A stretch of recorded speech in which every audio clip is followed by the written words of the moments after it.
Hello student, I'm Hina Parveen and today I will start next video of globe latitudes and longitudes. Class 6th, chapter number 2. So let's start. Latitudes.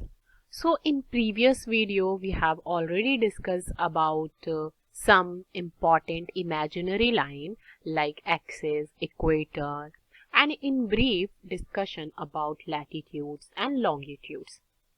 In this video, we have studied in detail about latitudes and longitudes. So let's start.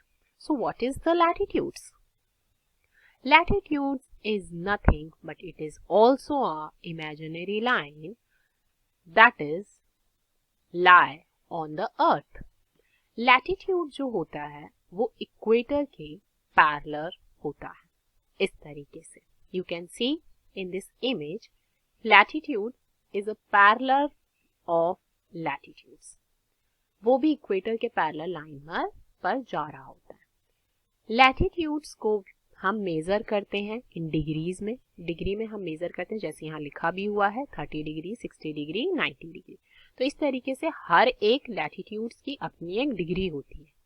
और इस तरीके के latitudes lines जो हैं अर्थ पे बहुत सारे हैं और हर एक लैटिट्यूड्स के बीच का जो डिफरेंस है वो 1 डिग्री का होता है. फॉर एग्जांपल यहाँ पर अगर 60 है, यहाँ 61, 62, 63, 64, इस तरीके के इधर उल्टी साइड पे 61, 62, 63, 64, इस तरीके के बहुत सारे लैटिट्यूड्स बने हुए होते हैं.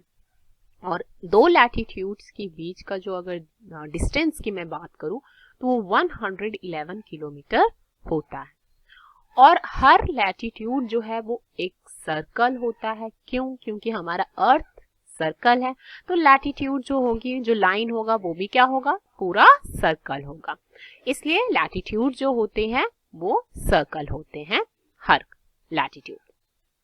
लैटिट्यूड को याद करने का एक बेहतरीन तरीका है कि आप लैटिट्यूड वर्ड लेटी हुई लाइन से याद कर सकते हो. क्योंकि लॉन्गिट्यूड और लैटिट्यूड्स में काफी बच्चे कंफ्यूज हो जाते हैं, इसलिए नेम से आप ऐसे रिमेंबर कर सकते हो लैटिट्यूड इज अ लेटी हुई लाइन और वो इस तरीके से इक्वेटर पर लेटा हुआ लाइन बनेगा. इक्वेटर जिसके बारे में हम पहले स्टडी कर चुके हैं कि ये एक बहुत इंपॉर्टेंट लाइन है हमारी अर्थ का और अर्थ को 2 इक्वल पार्ट में डिवाइड करता है इक्वेटर. और इक्वेटर जो है वो 0 डिग्री रिप्रेजेंट करता है. ये इक्वेटर लाइन है जो कितना डिग्री रिप्रेजेंट कर रहा है? 0 डिग्री रिप्रेजेंट करता है. नेक्स्ट कहते हैं कि ये इक्वेटर से जो पोल तक का जो डिस्टेंस है ये 1/4 होता है. कैसे? जैसे कि एक सर्कल जो है वो 360 डिग्री का होता है और नॉर्थ पोल से साउथ पोल तक अगर मैं हाफ करती हूँ तो यहाँ से यहाँ 180 डिग्री होगा. और अगर मैं 180 डिग्री का भी हाफ करती हूँ तो वो इक्वेटर से लेकर नॉर्थ पोल होगा जो कि 90 डिग्री बन रहा है. तो इसीलिए इक्वेटर से लेकर नॉर्थ पोल तक या फिर इक्वेटर से लेकर साउथ पोल तक का जो डिस्टेंस होता है वो कितने डिग्री का होता है? 90 डिग्री का होता है. और यहाँ पे जितने भी लैटिट्यूड्स बने हैं वो 90 डिग्री तक जाते हैं. तो यहाँ से ये स्टार्ट होगा और कहाँ तक? नॉर्थ पोल तक जाएगा जो कि यहाँ पर क्या होगा? 90 डिग्री होगा. यहाँ से 10 डिग्री, 20 डिग्री, 30, 40, 50, 60, 70, 80, 90 डिग्री तक जाएगा. तो जो भी नॉर्थ साइड पर जितने भी लैटिट्यूड्स बने होंगे उन्हें नॉर्थ लैटिट्यूड कहा जाएगा और जो साउथ पोल, साउथ की तरफ जितने भी लैटिट्यूड्स बने हुए होंगे वो साउथ लैटिट्यूड्स कहलाएंगे. Importance of latitude. देखो लैटिट्यूड का जो इंपॉर्टेंस है, जो हम वर्ड यूज करते हैं साउथ, नॉर्थ, वो काफी वैल्यूएबल है. मतलब हमें साउथ और नॉर्थ वर्ड यूज करना बहुत जरूरी है क्योंकि इसकी अपनी अपनी एक इंपॉर्टेंस है. कैसे? एक एग्जांपल लेकर समझते हैं. फॉर एग्जाम्पल ये एक वर्ल्ड मैप है जिसमें महाराष्ट्र जो कि इंडिया में होगा, इंडिया यहाँ पर है, और साउथ अमेरिका में बेलो हॉरिजोंटे नाम का एक वो जगह है जो कि ब्राजील में है. वो दोनों के दोनों कितने डिग्री लैटिट्यूड पर लोकेटेड है? 20 डिग्री लैटिट्यूड पर लोकेटेड है। लेकिन ये जो इंडिया में महाराष्ट्र में जो चंद्रपुर है वो 20 डिग्री नॉर्थ साइड लोकेटेड है, बट यहाँ पर जो ब्राजील में जो बेलो हॉरिजॉन्टे है वो 20 डिग्री साउथ की तरफ है। तो ऐसे लोकेशन जो फाइंड आउट करने के लिए जो साउथ और नॉर्थ वर्ड है वो यूज करना बहुत जरूरी है। यू कैन राइट एस और एन और ईदर और साउथ और north, but you have to be write S और एन, तभी लोग मतलब समझ पाएंगे या क्लियर होगा कि जो 20 डिग्री है वो किधर की साइड है वो प्लेस, तो लोकेशन फाइंड आउट करने में आसानी होती है।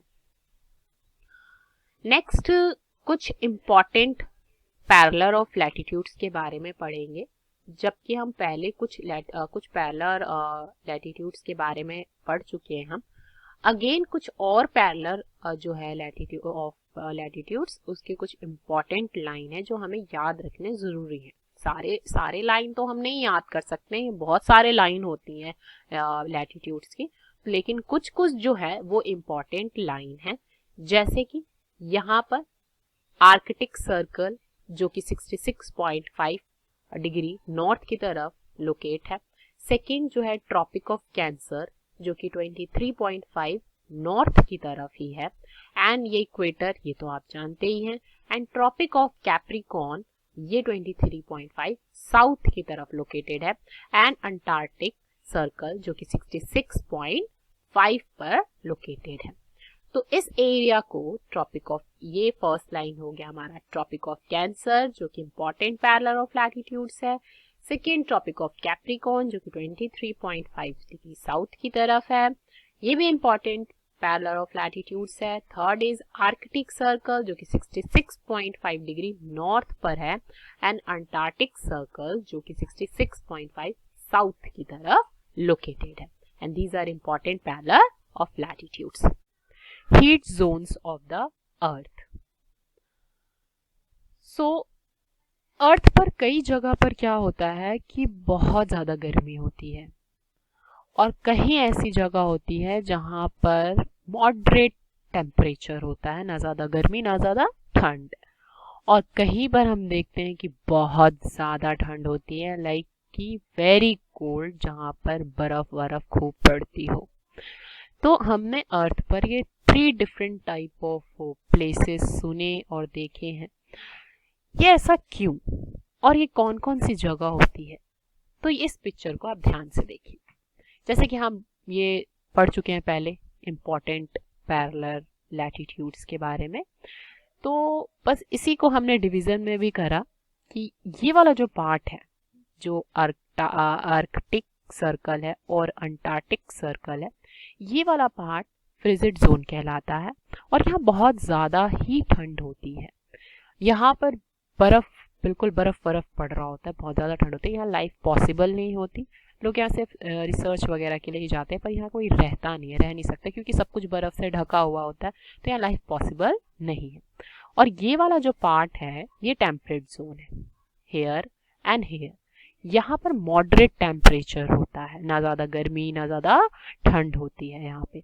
बट ये वाला जो पार्ट है मिड पार्ट, जहाँ Tropic of Cancer Tropic of Capricorn के बीच में ये टॉरेट जोन है, यहाँ पर मैक्सिमम हीट रिसीव होता है। तो ये वाला एरिया जो होता है यहाँ पर मैक्सिमम हीट रिसीव होता है। ऐसा इसलिए होता है क्योंकि एक तो हमारी अर्थ क्या कर रही है, रोटेट हो रही है, बिल्कुल हो रही है।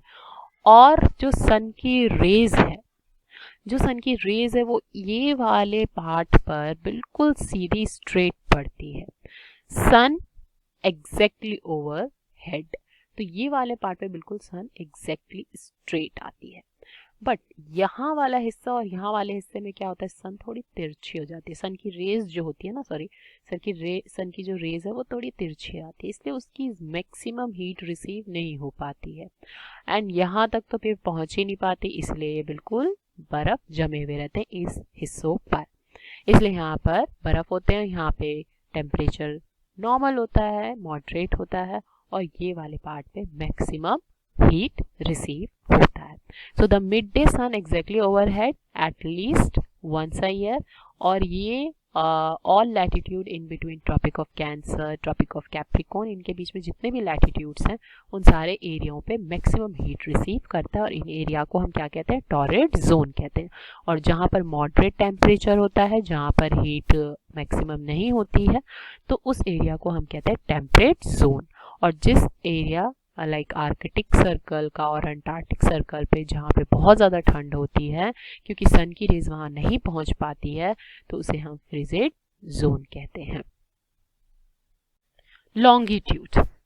सो लॉन्गिट्यूड क्या होता है? This is also a imaginary line which represent on the earth. Longitude is a imaginary semi circular. ये जो लॉन्गिट्यूड होता है वो सेमी सर्कुलर होता है। लैटिट्यूड की तरह ये पूरा गोल राउंड नहीं होता है। ये एक तो इसकी लाइन जो है वो लॉन्ग है इस तरीके से, एंड उसके बाद ये नॉर्थ पोल से ये लाइन साउथ पोल तक होता है, इसीलिए इसे सेमी सर्कुलर कहा जाता है। और इस सारी लाइन जो ये लाइन बनी हुई है लॉन्गिट्यूड, ये पैरेलल नहीं होती, ये इक्वल लेंथ तो होती है इनकी, पर ये आपस में पैरेलल नहीं होती हैं।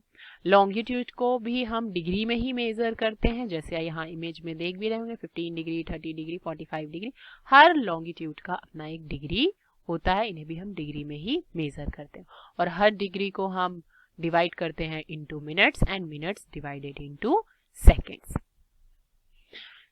ये जो 0 डिग्री लॉन्गिट्यूड है, ये इसे हम प्राइम मेरिडियन कहते हैं।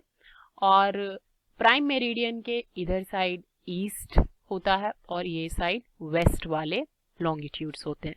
तो इसे भी हम इस तरीके से लिखेंगे, east longitude 15 degree and west longitude 15 degree.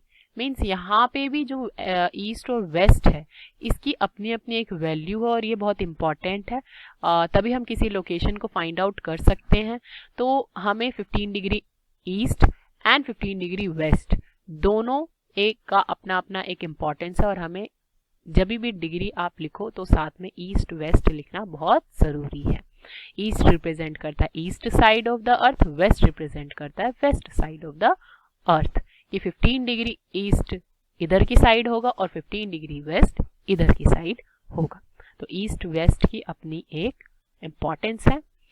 And yes, जो डिग्रीज है वो इस तरीके से जाएंगे 15, 30, 45, और ये इस तरीके से जाते जाते यहाँ पर जो जाएगा ये साइड वो होगा 180 डिग्री ईस्ट, और 180 डिग्री वेस्ट इधर की साइड और इधर से 180 डिग्री ईस्ट, दोनों लाइन जो होंगी वो सेम ही होती है।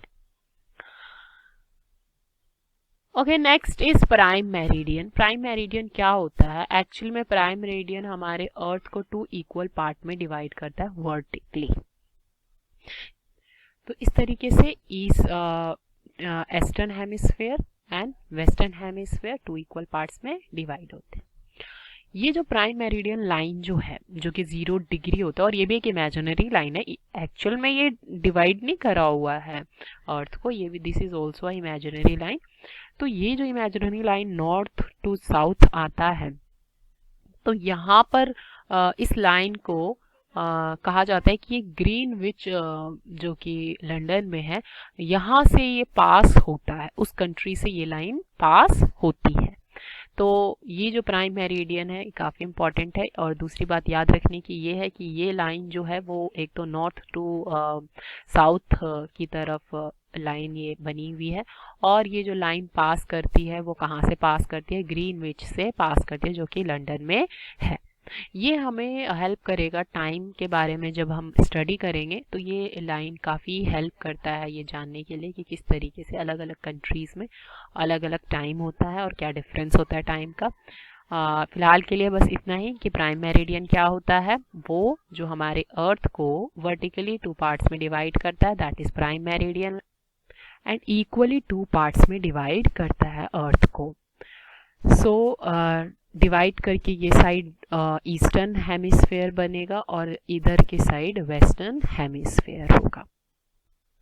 बाकी हम नेक्स्ट वीडियो में टाइम के बारे में स्टडी करेंगे एंड लोकेशन के बारे में स्टडी करेंगे। So that's it, thank you.